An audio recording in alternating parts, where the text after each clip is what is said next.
Hello everyone, welcome back to my channel. আজ এই দেখো একটা কড়াই ডালের বড়া ঝালের রেসিপি নিয়ে চলে এসেছি। নিরামিষের দিনে একদম একটা পারফেক্ট রান্না। দেখতেই পেলে একটা সর্ষে বাটার প্যাকেট সানরাইসে, তার সঙ্গে কড়াই ডাল যেটা আমি আগের দিনই ভিজিয়ে রেখে দিয়েছিলাম সেটাই লঙ্কা দিয়ে আর অল্প একটু নুন দিয়ে বেটে নিলাম, দিয়ে হাতে করে এটা একটু ফেটিয়ে নেব যাতে বড়াগুলো একটু সফট আর নরম হয় আর গ্রেভিটাও ভালো করে ঢোকে। আর এখানে আমি কড়াইতে তেল গরম করতে দিয়ে দিলাম। আর এই যে জল একটু গরম করতে আমি দিয়েছি মাইক্রোওভেনে, এটা হচ্ছে এই যে সর্ষে বাটাটা রেডি করার জন্য। ঝটপট রান্না করার জন্য এই সানরাইসের সর্ষে বাটাটা ভীষণ কাজে। জল দিয়ে আর নুন দিয়ে ওটা গরম ভিজিয়ে রাখতে দিলাম।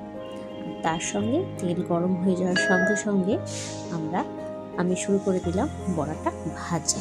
বড়াগুলো একটু লো টু মিডিয়াম আছে হালকা সোনালি ব্রাউন কালারটা আসা অবধি ভেজে নিতে হবে।